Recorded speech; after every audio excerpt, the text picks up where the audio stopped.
मध्य प्रदेश के ग्वालियर चंबल संभाग में बीजेपी का वॉर रूम तैयार हो गया है, जो चुनावी अवधि में बीजेपी ऑफिस के रूप में संचालित होगा, जहां ग्वालियर चंबल की 34 विधानसभा सीटों पर जीत दर्ज करने के लिए रणनीति तैयार की जाएगी।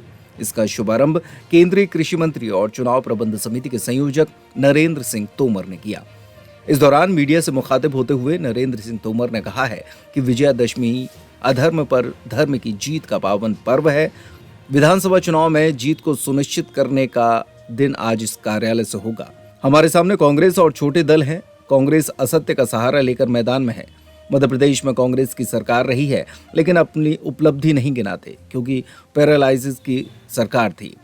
उन्होंने कहा कि बीजेपी कन्या पूजन कर रही थी और कांग्रेस के पूर्व मुख्यमंत्री उसे नौटंकी बता रहे थे। इसलिए हम कहते हैं कि ये लड़ाई चुनाव की नहीं है, बल्कि बीजेपी की लड़ाई कांग्रेस से नहीं है, सनातन को तोड़ने वालों से उनकी लड़ाई है।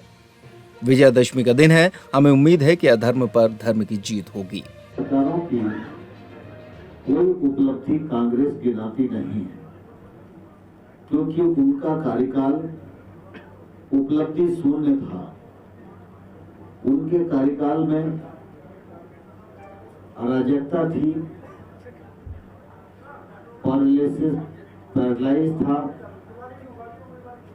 अधोसंरचना विकास पूरी तरह खत्म हो गया था और सारी मर्यादाएं उस कालखंड में टूटी थी।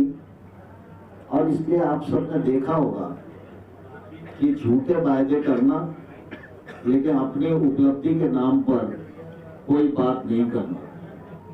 कल रामनवमी का दिन था। सारा देश इस बात का साक्षी है कि रामनवमी के दिन, दुर्गा नवमी, तो इस दिन हम देश भर में लोग उपवास खोलते हैं, दुर्गा जी का पाठ करते हैं और नवमी के दिन समारोह होता है। उस दिन कन्या पूजन और कन्या भोजन जगह जगह पर होते हैं। कल कन्या पूजन हो रहा था, भारतीय जनता पार्टी के नेता शिरकत कर रहे थे। राज्य के पूर्व मुख्यमंत्री और कांग्रेस के नेता दिग्विजय सिंह जी ने कन्या पूजन को नौटंकी बताया।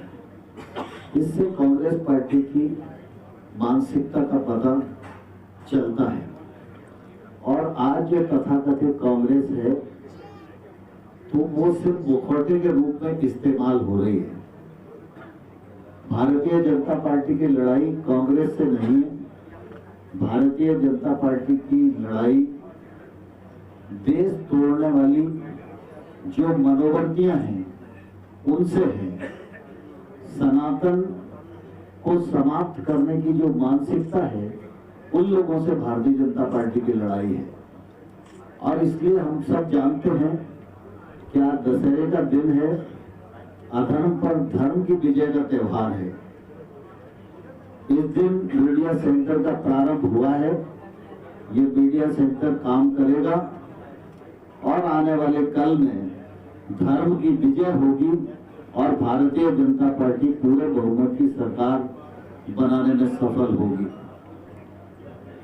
केंद्र सरकार में अगर आप देखेंगे तो ध्यान में आएगा कि प्रधानमंत्री नरेंद्र मोदी जी का प्रवास होता है या मुख्यमंत्री जी का प्रवास होता है, तो विकास की अनेक सौगातें